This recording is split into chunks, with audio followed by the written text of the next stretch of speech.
Welcome to the Infinite Human Talk Show with Elizabeth Monroy. Over the next hour, you'll learn how you can become part of the new consciousness renaissance by evolving yourself physically, emotionally, mentally, spiritually, financially, and socially to embrace your true divine infinite nature and become an infinite human and co-creator of the new infinite earth. Now, here is your host, Elizabeth Monroy. Hello, my divine, infinite human being, all that is, ever has been, and ever shall be. And today we're going to talk about true love in preparation for Valentine's Day. Maybe you're not hearing this around Valentine's Day, but it's always very forefront in my mind and in the minds of many. And we're going to talk about true love. And I've wanted to give this talk for so long because we're going to talk about true love and the bitter truth about twin souls and the fact that everyone has a twin soul. Even though you think you don't, you do. You have a twin soul. And I'm going to explain that in great detail. But I wanted to bring this topic up around Valentine's Day because, unfortunately, because of the we had David Icke on last week, and he talked about his book, The Dream. And if you haven't been following me, I'm Elizabeth Monroy. I'm the author of The Infinite Human, and all this that I'm talking about is in my book, The Infinite Human. And I've just come out with the second edition to include everything from the scandemic to present and the hidden history of our planet. And it's really my twin soul journey with my twin soul, my husband, Peter Monroy, who was a physician and is no longer in the physical. So we'll talk a lot about that tonight. But David Icke basically said that we live in a simulation. It is a false reality. It is an illusion. It is a fragmentation of prime creation, which is the true reality that we've been splintered, fragmented from.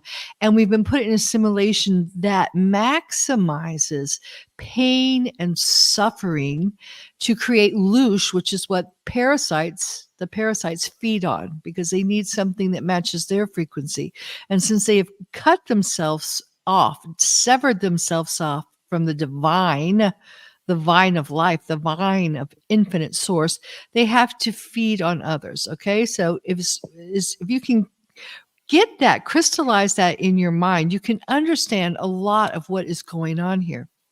And if you haven't listened to my earlier episodes, it's developmental. So I really suggest you do that. But we had Ian Parks, who we will have on again, and he explained very, very, actually scientifically and mathematically and geometrically, the timelines, the separation of timelines, one that is leading back to this prime creation out of the matrix, out of the simulation that David Icke has talked about, and out of this finite reality that I describe in The Infinite Human, and back onto the true spiral of life, which is in alignment with divine infinite source, or the Christic teachings of the Kristalla spiral.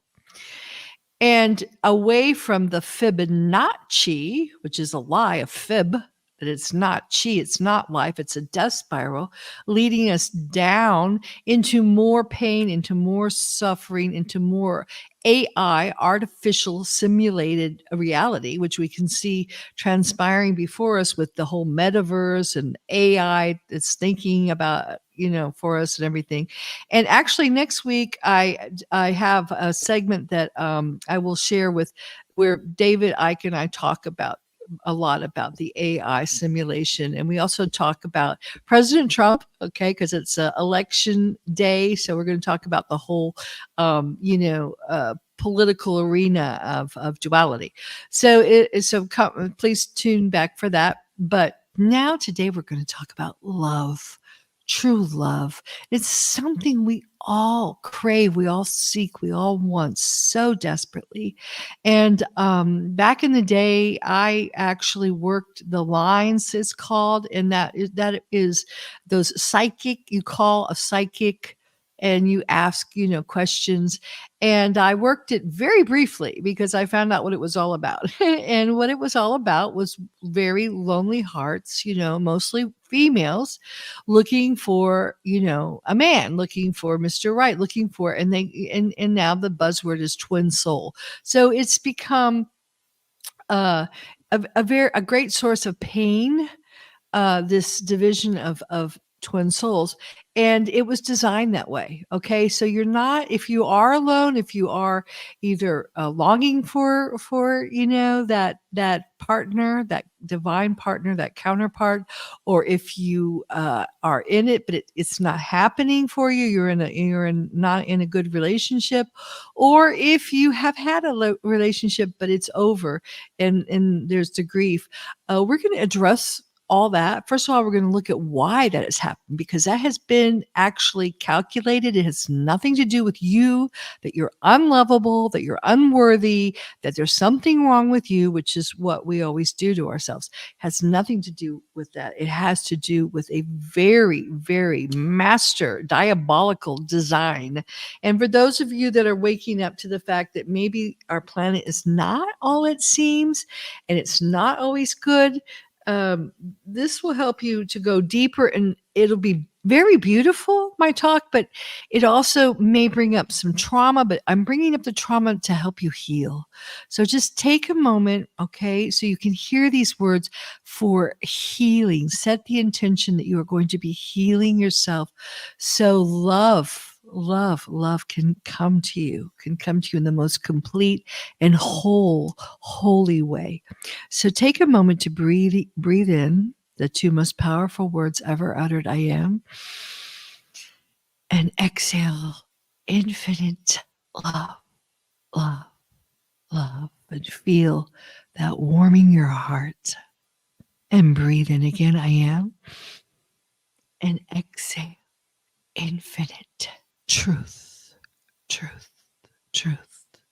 And one more time, breathing in, I am, and exhale infinite source, source, source. And just bring yourself back into the present moment, being very mindful and feeling that divine, eternal spark of divinity, of eternal love ignited in your heart of hearts. Now, in my book, The Infinite Human, I try to reference a lot of things, what I call breadcrumbs of truth, that have not been hijacked and edited out of, say, the Bible and the reset of history, and have not ended up under the Vatican in 53 miles of hermetically sealed libraries kept from our view. And Plato is really one of the few people that actually has references to Atlantis and twin souls. And this is a quote from him. According to Greek mythology, humans were originally created with 4 arms, 4 legs, and a head with 2 faces. Fearing their power, Zeus split them into 2 separate parts, condemning them to spend their lives in search of their other halves. And when one of them meets the other half, the actual half of himself or herself, the pair are lost in the amazement of love, friendship, and intimacy, and one will not be out of the other's sight, even for a moment. Love is born into every human being. It calls back the halves of our original nature. Together, it tries to make one out of 2 and heal the wound of human nature. And that's a quote from Plato.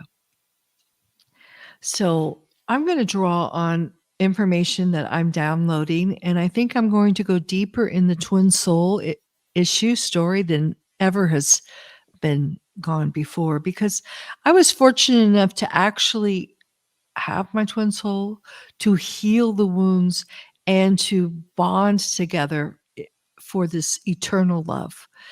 And I'm going to draw my own personal experiences too. And I'm going to just talk to you very intimately, very authentically about this topic that is near and dear to all of us, of our hearts. But let's Let me take you back to a time long, long ago, or just yesterday, since there is no time.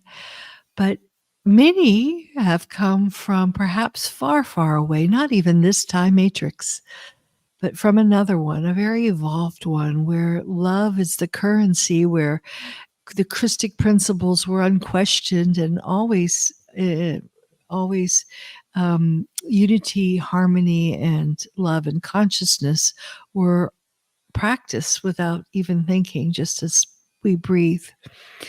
But a call came out that there was a troubled time matrix that had been infected with a virus of parasitic entities from parallel fallen universes. And at that time, we were one, swimming around in this beautiful cosmic plasma sea.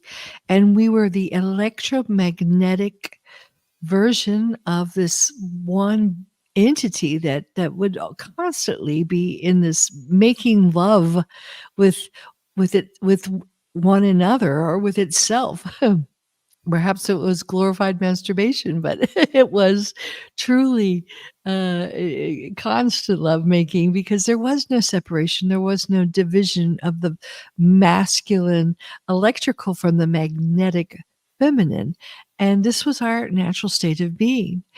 And when we received this call to help out, to be a healer, to be a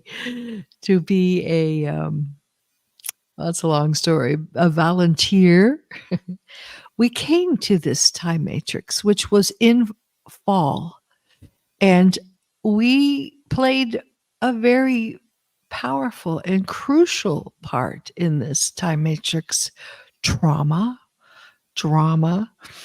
And we began to, as we stepped down our emanations, our polarities began to separate. And as we took on more and more grosser density or form, we split ourselves off from the electrical and magnetic into the masculine and the feminine. And at this point, though, it was a glorious thing. It was an adventure, because we were able to experience ourselves, which is the reason for creation in the first place. It's the infinite knowing itself. So we, as aspects of the infinite, were able to better experience ourselves as our male counterpart and our female counterpart. But at that time, we were still had the integrity of our 12 strands of DNA, and the final 6 strands of our DNA were bound together with our twin soul. And this was a beautiful time, because we got to physically, make love with each other. And we never ever thought of making love with any other partner, because we felt at home with each other. It was true love expressed in its most beautiful way. It was the kind of eternal love that poems and sonnets and novels and films are made of, are written about, to remind us. It is what we are seeking when we were literally cut apart, as Plato talks about, in his Aristotle's dialogues. But it was done in a very devious and diabolical way to create as much trauma, to split us apart, and to create deep, deep pains within our psychic that would stop us from coming back together. And I'm going to just tell that story very, very briefly. I go into it in great detail in my book, The Infinite Human, but it has to do with a being that I wrote a lot about in The Infinite Human. And I actually have very strong memories and personal experiences with the great pretender. And you got to love him, because he's just so bad. He's just a bad boy. And he has many names, of course.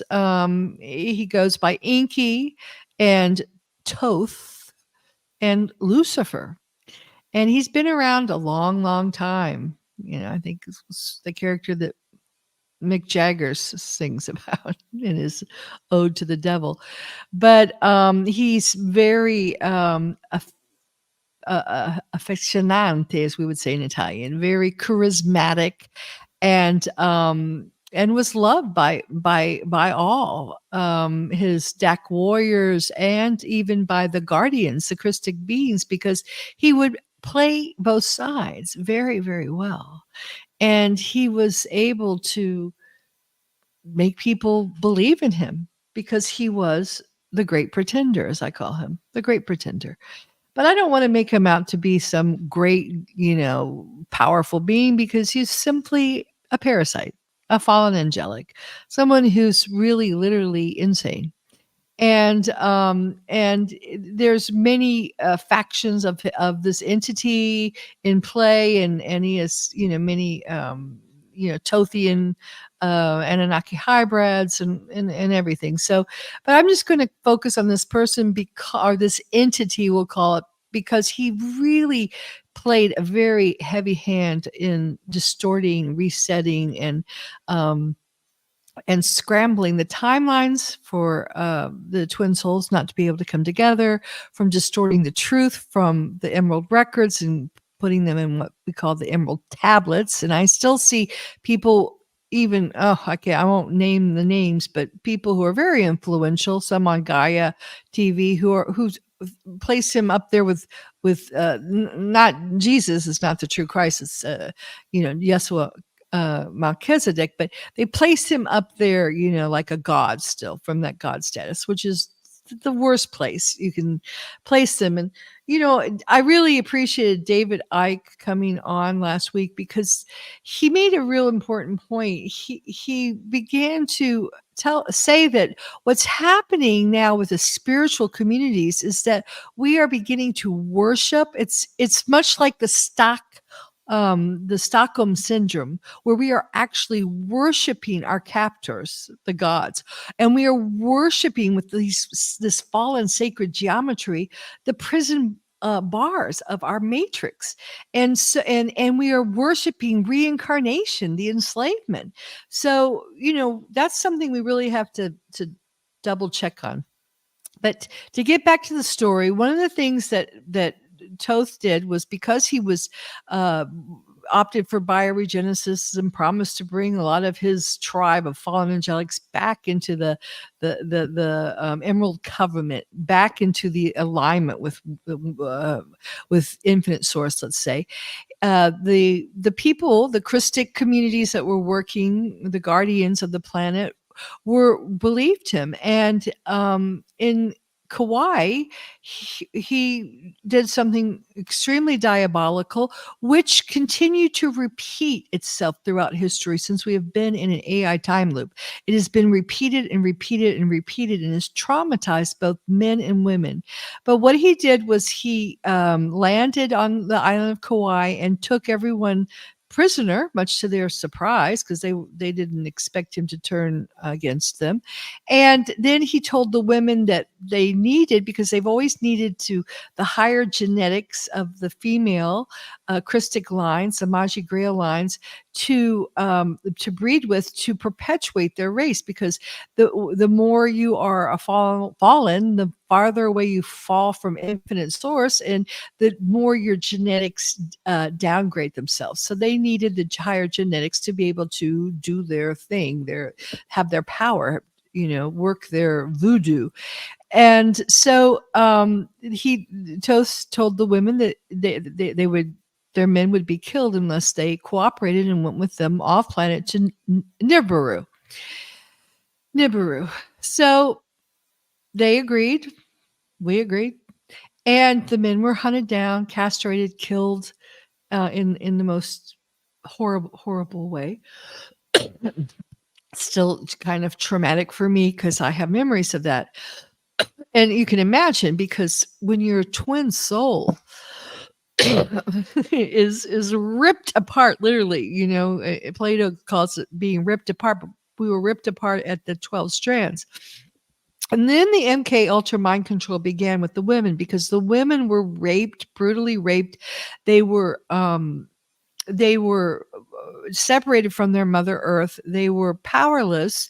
They found their only power was in pleasing their male counterparts, or they weren't their true twins, but the men. And this is where the sisterhood was broken, because women began to compete with one another and I just watched a movie, The King of Siam, and how in the ancient times the kings had thousands of women that revolved around the sun. He was the sun, and they revolved around him. So this was when the lunar harnesses were attached to the female psychic, and they lost their status as solar goddesses and became the lunar moon goddess, the reflection of men. And they carried a great deal of guilt. This guilt they felt that at some level they portrayed their twins, their husbands, their soulmates, the men. And the men at some level felt this betrayal because it was so traumatic. And then the whole reincarnation cycle was happening, because I consider reincarnation really just fragments of your alter selves. And what happens is, when you experience very traumatic events, your brain, and I have a whole chapter on MK Ultra, mind control, in my book, The Infinite Human, but your brain creates a buffer around it. So you tuck that away from your consciousness. And so this very traumatic event happened over and over and over again. And it kept splicing and fragmenting our soul into so many scattered, broken pieces. And this continued as the raider races. And what was happening also was kind of a Rosemary's Baby scenario, where the women were being forced to breed the very race of Leviathan, Anunnaki, children that would grow up to be the men that would continue the cycle of raping more Christic women, and killing off the men, and basically bringing us to where we are today, which is three strands. Masses have no clue who they are. All the information, as I began at the beginning of this talk, was stolen from the Cathars, from the Essene, and has found its way into the Vatican library, underneath the Vatican, hidden from the world. And the Christic Magi Grail lines, the true tribes, the true guardians of the races, were usurped and replaced with these 13 satanic bloodlines that have been ruling the planet. But that is all changing. So that's the good news. But what remains for us to be healed? And we will talk about healing trauma in the future. But what happened is, first of all, we have terribly deep wounds that are present in the female psyche, because she was pulled down from her state of being a goddess to being this reflection, this shadowy creature that grovels at the feet of men, that has to go to this false patriarch community of our planet, and has no power. The only power she has is through manipulation, and manipulating either her husband, and we see kind of a Lady Macbeth type of manipulation, because it corrupts and warps your sense of identity, of self-worth and self-esteem. So you become this manipulative creature, as Shakespeare so profoundly amplified this in the character of Lady Macbeth. Or you manipulate your children, and I wrote a lot about them in Italy. So mamismo, the way that the women, control their sons. So and that is has created such ancestral miasma. And then in the women, we have the mother wound, where the mother is so afraid of the daughter, speaking up and standing up, that she's going to get crushed and hurt in this this very treacherous, diabolical, male-dominated planet. And she also has this life that she's not been able to live, this unexpressed creativity. And women are creator goddesses. That's what they do, not just life, but they create so much more than just life. They at one time, and I've talked about this when I in my trip to Malta, the goddesses who held that hierogamic union within them of the divine masculine, divine feminine, were the guardians of the planet, and they maintained the frequency through their toning and their rituals, and they kept our planet in alignment with divine infinite source through the crystalla spiral of life. Okay, so we're going to take just a really short break, and when we come back, I'm going to talk about sex. Yes, sacred sex, alchemical sex, what it truly is all about, not just procreation, the power of exchanging these Christic codes and how it plays into ascension, and how it's been completely co-opted. And the reason I'm telling you all this is so we can correct it, because the good news is we're in a correction cycle right now. So, and twin souls are coming back together, coming back online, and it's a glorious time to be alive. So this is all good news. So you don't have to be a lonely heart pining, eating your heart out or pining your heart away on this Valentine's Day. You can actually celebrate and reconnect with the divine hierogamic union within first, because everything happens within. All right, so take a short break and talk to you in a few. For more empowering words from Elizabeth Monroy and Dr. Peter Monroy, check out their latest book, The Infinite Human, an ascension guide for starseeds, twin souls, and awakening infinite humans, the co-creators of the new infinite 5D Earth. You'll also find many spiritual books to help both children and adults in their ascension back to home, to infinite God source. Isn't it time to be part of the new consciousness renaissance? If this resonates with you, please subscribe to our website at infinitehuman.com and become part of our growing Infinite Human family. Have you become a member yet? It's your world. Motivate, change, succeed. VoiceAmericaEmpowerment.com.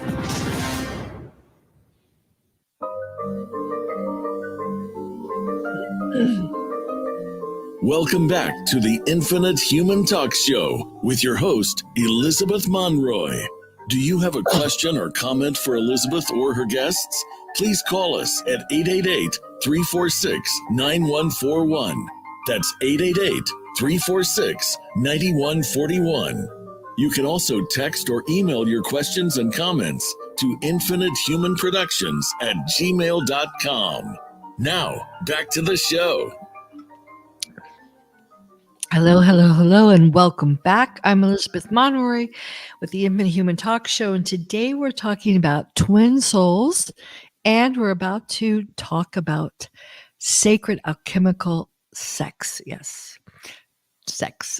So stay tuned, because this is such a powerful thing. Okay, first of all, twin souls, and I spoke to you earlier saying many of you are alone. You're one, you haven't found the right person, or even if you have, you're not coming together truly in a loving, nurturing, healing relationship, or if you have, you've lost them. So there's far more people that are not with their twin souls on planet than there are. And this relates back to what David Icke said. We live in a splintered, fragmented AI simulation of false reality, because being with your twin soul is the norm. Okay, that is normal. That is normal. So why are we not? Well, because we're in a false reality, a finite world, and there's been so much co-opting of twin souls. Why? You have to ask yourself why. Because, first of all, when you come together with your twin soul, you hold very high frequency. But even before you hold that high frequency, you heal each other.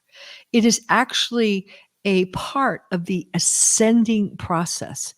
And when you come together in this sacred sexual union of making love, truly making love, you share very important codes, Christic codes that help in the ascension of both of you.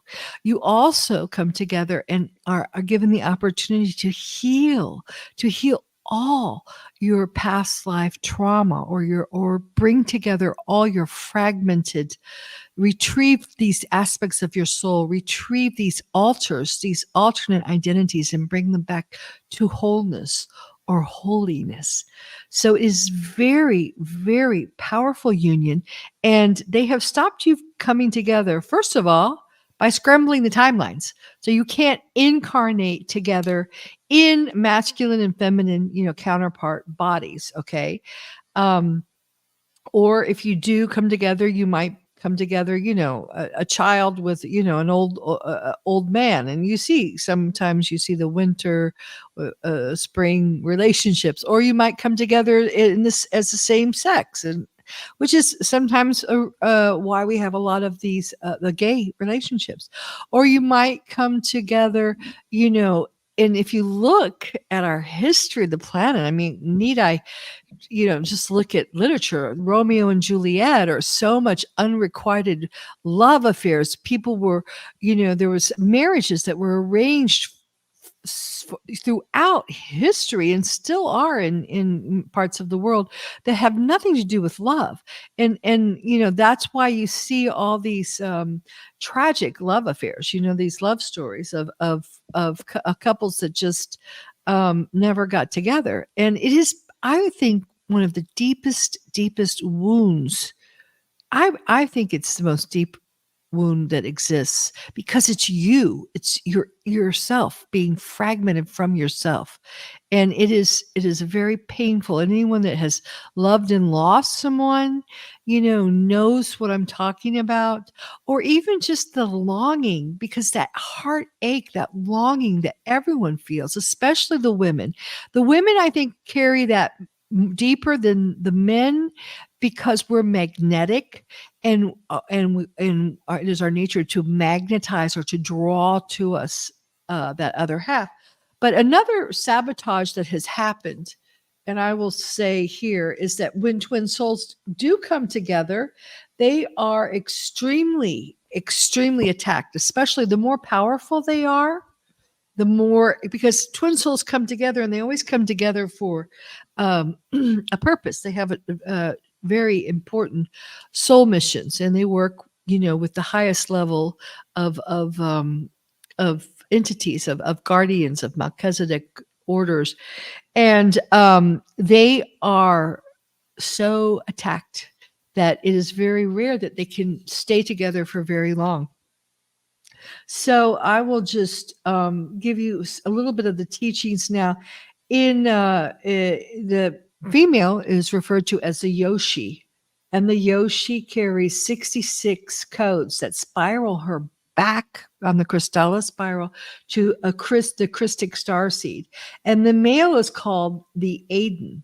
Now the Aiden, which is, and I'm sure a lot of you gals can relate to this, I certainly can, and I wrote about it in my book, that the Aidens don't have as much consciousness embodied. Okay, the female does, the Yoshi does, but the Aiden, the male, doesn't. And it is the Yoshi's job to find, the male, magnetize the male, and then through this act of making love, she actually takes the codes that he needs from him and feeds them back to him, that helps him to download much more of his consciousness.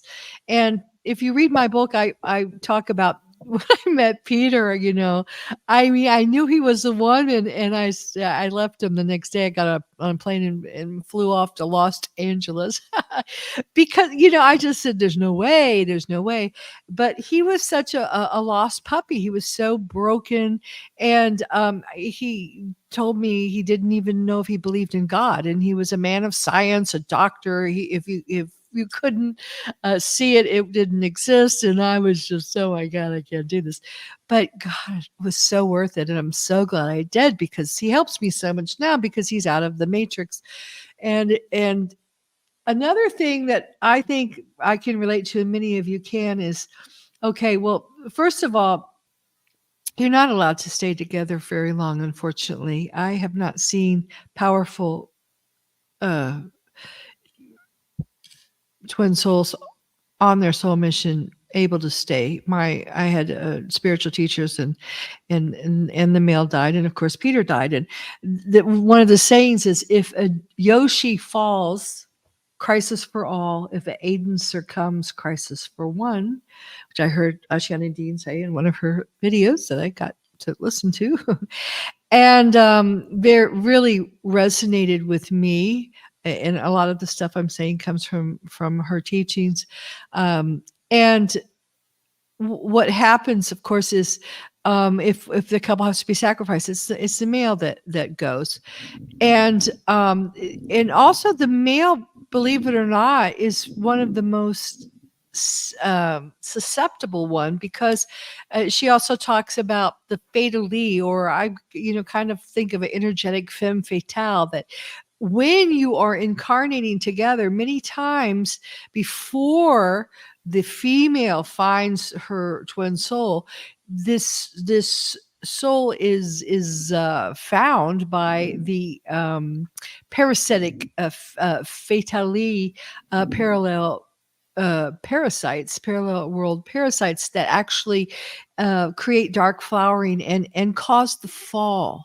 And many of us have had that happen, and we have actually come back into this time matrix, into this earth, into this time period, to resurrect, in many ways, save our twin souls, bring them back, bring their codes back, and bring them back, so we could continue our twin soul journey together, which goes way beyond life. Okay, it doesn't stop with the physical body, obviously.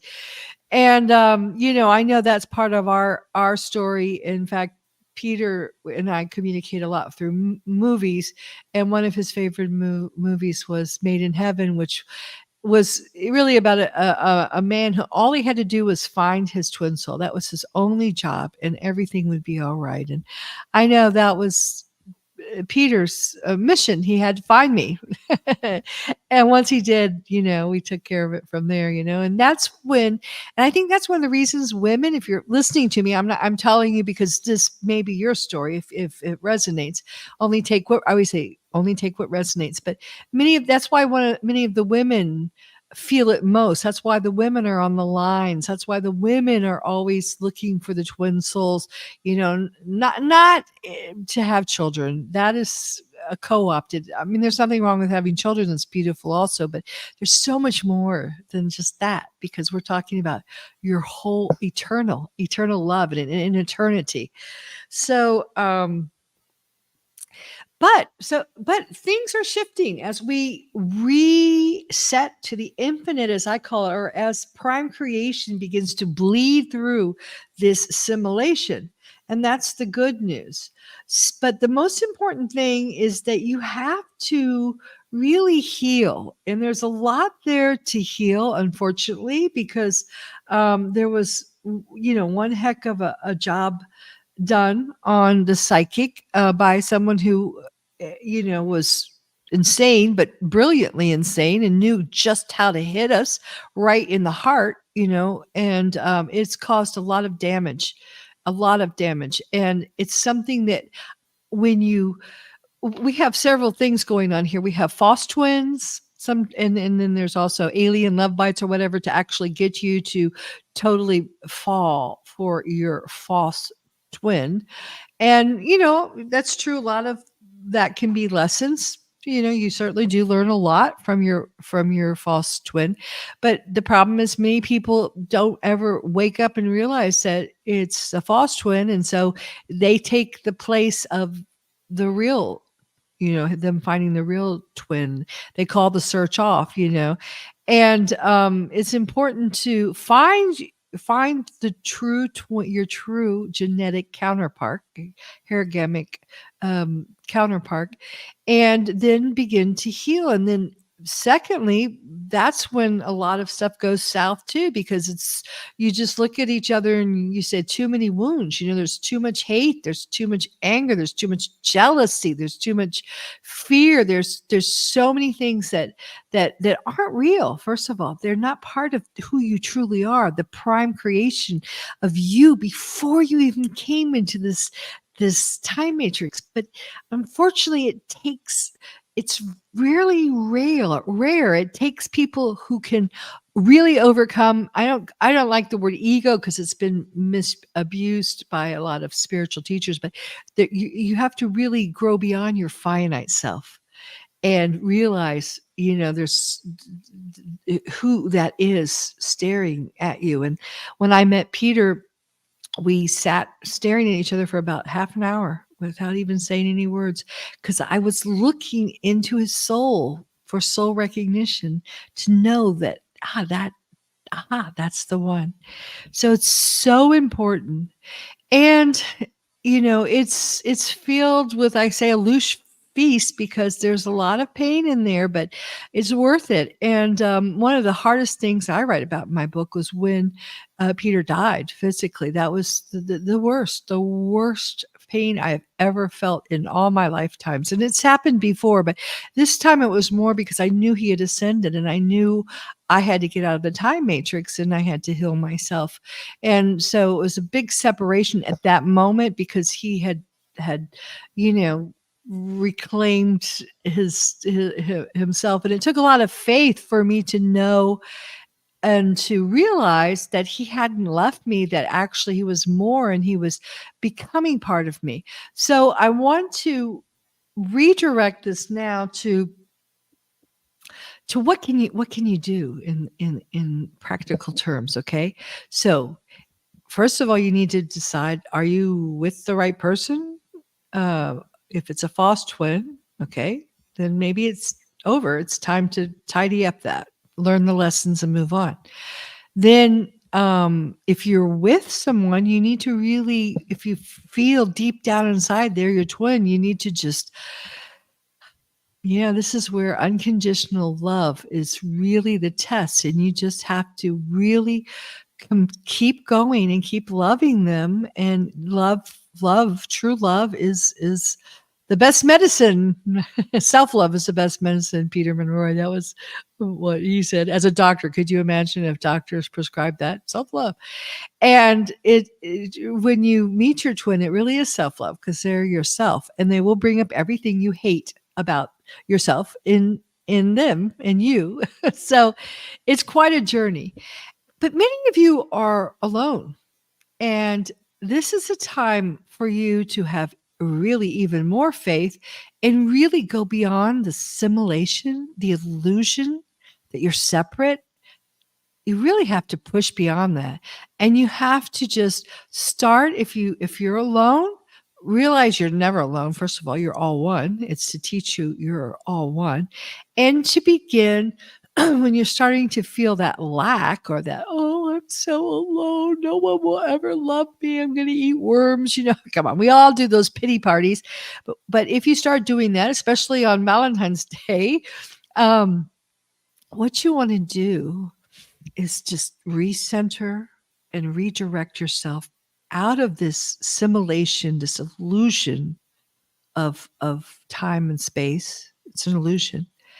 And then recenter yourself in your heart space and push through that into the prime creation, okay, of what is really real, and begin to go back to infinite source when it first sparked the and the magnetic, the two sparks of creation, which created a trinity, the holy trinity of infinite source and two sparks out of particle, particum, particle, or electromagnetic. We'll just leave it at that since we're talking about twin souls. But try to get a sense of the prime creation, the truth of your twin soul, because if you're looking for him or she, is inside of you. It's all inside of you. And spend time with that person.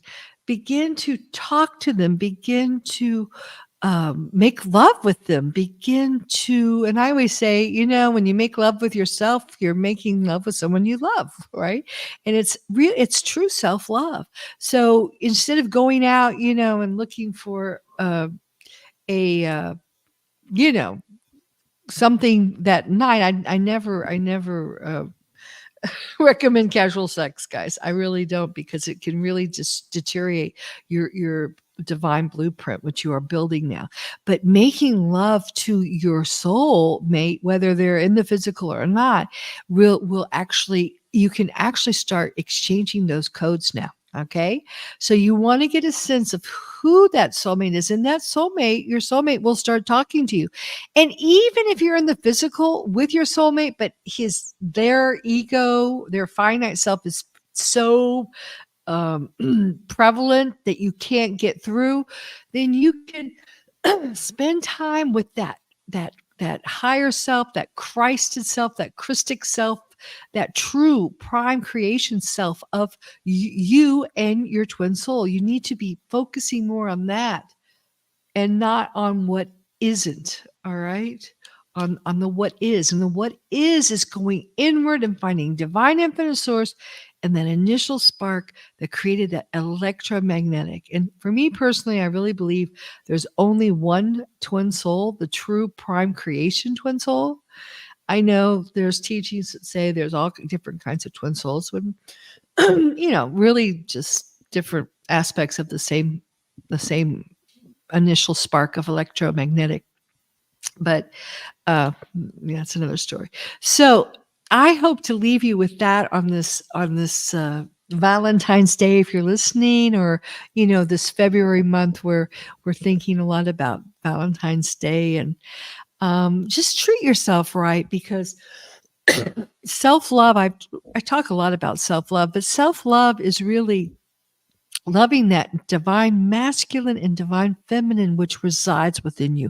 And that is the first step to reaching ascension, because you have to lay your ascension. You will climb or rise up, in flash sequences, by creating a firm foundation of that hierogamic union, by bringing those two dualities, which you perceive as dualities, together. So the two become three and become one. And you are really one. You and your twin soul. There's no division. There's no separation. So know that in your heart of hearts, and feel that love that you have for them and they have for you. And just fan that spark, that eternal spark. And it will grow. And it will grow. And if you're meant to be with them in the physical, they will come. And if not, you will always come together, even when you shed, this body or drop the body or move on, whatever way you move on. It's inevitable that you will come together, because you are one, and that's just part of the process of ascension. So I hope that helps. And we have a few minutes left. I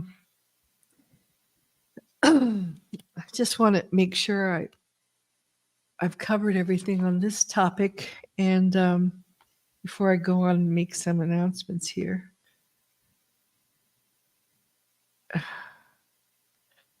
Yes, I really think it's all inside of you, and it is happening. It is coming together, and things are shifting. We're in this major, major time of shifting. And if you don't see it, that's okay, because so much I know it's really hard, but when you are going through hard times, you're actually shedding the shadows, the trauma, of your past lives, in order for it to come back together. So there's going to be this kind of, feeling of moving forward and moving back, moving forward and moving back. But when you go through a very powerful time, and I know it's hard, but when you're feeling really crappy, just say to yourself, this is good because I'm getting well. This is part of me detoxing my emotions, detoxifying the trauma in my soul, so I can bring all of me back online, back together. And you will. And this is also clearing the way for you to have more of a deep, loving, powerful, nurturing relationship with yourself inwardly and with people externally that you will draw into your holographic template. So with that said, next week we will have David Icke back on to just talk a little bit about Trump and how to position yourself this year, because we are in an election year and there's a lot of distractions and trauma and drama that go on around, the Super Bowl or politics, the presidential election, or, there's so many things to look at and get distracted in the simulation. So you want to keep your power inside of you, because that's where it is, with your connection to divine infinite source that gives everything you need. And so we'll be talking about that. And then I plan to have E.M. Parks back, and we'll talk more about Tartarian technology and what is happening now. So timelines are more and more separating, and a lot of the bleed through that's happening as prime creation, as the true reality begins to enter more and more into our consciousness and into the holographic template of ourselves and our earth. And it's getting very exciting, because many of us are having surreal moments where we're seeing things for the first time as what they truly are. Perhaps they've been right in front of our eyes forever, but we never really knew what we were looking at. So, and I remember with my first spiritual teacher, she would always say, know what you're looking at, know what you're looking at. And now we're all starting to know what we're looking at. And it's very, very exciting time. So, okay, so that's what's in store for us this month of February. And I look forward to seeing you next week, same time, same space. Ciao for now.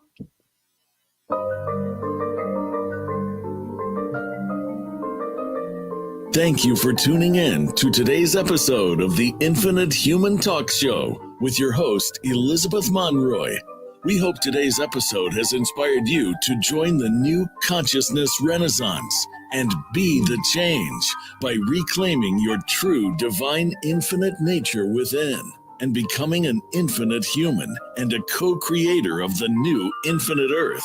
Tune in next week for another empowering episode. Until then, have an infinite week.